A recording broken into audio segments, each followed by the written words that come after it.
ఏం చేసైనా అమలు చేసి తీరాలి. రైతులకు సంబంధించిన ఆ స్కీమ్ ఇంప్లిమెంటేషన్ ఇప్పటికే ఆలస్యమవుతోంది. ఇంకా లేట్ చేస్తే అన్నదాతల్లో ఆగ్రహానికి దారితీస్తుంది. అలా అని అందరికీ రైతు భరోసా ఇవ్వలేం.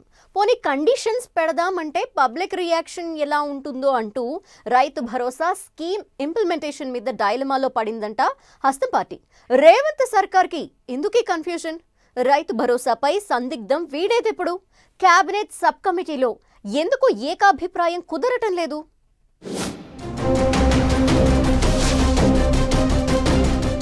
రైతు భరోసా అమలుపై సందిగ్ధంలో కాంగ్రెస్ సర్కార్.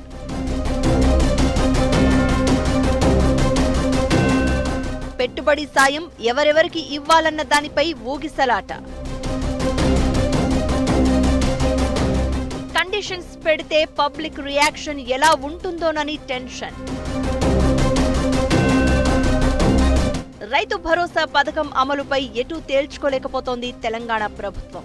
అధికారంలోకి వస్తే రైతు భరోసా కింద ఎకరానికి 15,000 రూపాయలు, రైతు కూలీలకు సంవత్సరానికి 12,000 రూపాయలు ఇస్తామని ఎన్నికల మేనిఫెస్టోలో హామీ ఇచ్చింది కాంగ్రెస్.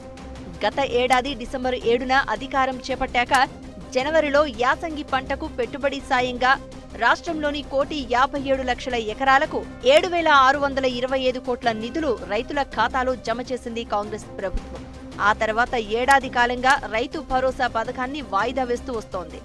గత బీఆర్ఎస్ ప్రభుత్వం అమలు చేసిన రైతు బంధు పథకం చాలా వరకు దుర్వినియోగమైందని, పంటలు వేయని బీడు భూములకు, కొండలు గుట్టలు ఉన్న భూములకు కూడా పెట్టుబడి సాయం ఇచ్చారని కాంగ్రెస్ ప్రభుత్వం అభ్యంతరం వ్యక్తం చేసింది.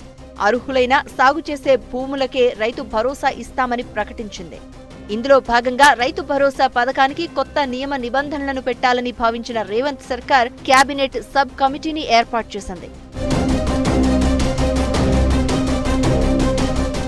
డిప్యూటీ సీఎం భట్టి విక్రమార్క అధ్యక్షతన మంత్రులు శ్రీధర్ బాబు, పొంగులేటి శ్రీనివాసరెడ్డి, తుమ్మల నాగేశ్వరరావు సభ్యులుగా మంత్రివర్గ ఉప సంఘం వేయక గత 6 నెలల కాలంలో పలుసార్లు సమావేశమయ్యారు.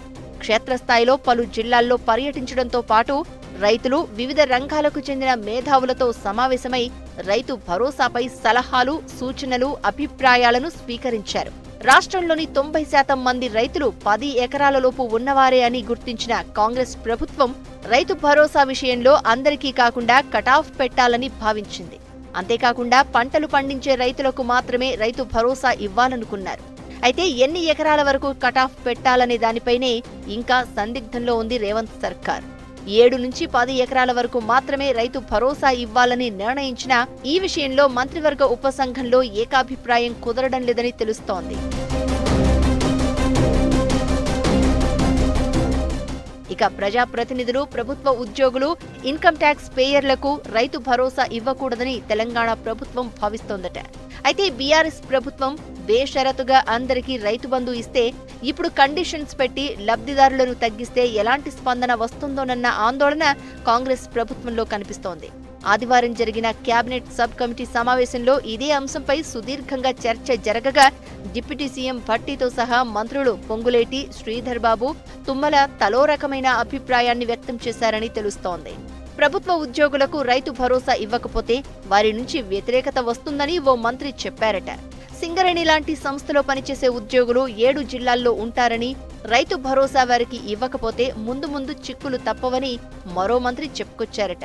ఇక ఐటీ చెల్లింపుదారుల్లో చాలా మంది రుణాల కోసం ఐటీ ఫైల్ చేసిన వారు ఉంటారని, అలాగని వారందరికీ రైతు భరోసా ఇవ్వకపోతే వ్యతిరేకత తప్పదని మరో మంత్రి మనసులో మాట చెప్పారని తెలుస్తోంది. అంతేకాకుండా రైతు భరోసాకు సీలింగ్ పెట్టి కొన్ని వర్గాలకు ఇవ్వకపోతే ప్రతిపక్షాల నుంచి కూడా ఆందోళనలు వ్యక్తమయ్యే అవకాశం ఉందని భావిస్తున్నారు.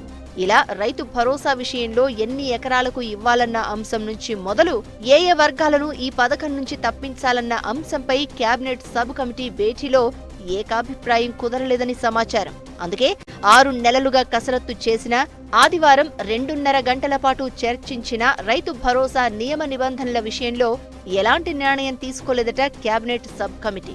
ఇక ఈ విషయంలో ముఖ్యమంత్రి రేవంత్ రెడ్డి స్వయంగా నిర్ణయం తీసుకోవాలని, అందుకే మంత్రివర్గంలో చర్చించాకే రైతు భరోసాపై క్లారిటీ వస్తుందని సచివాలయ వర్గాలు చెప్తున్నాయి. మరి ఎవరెవరికి రైతు భరోసా ఇస్తారు?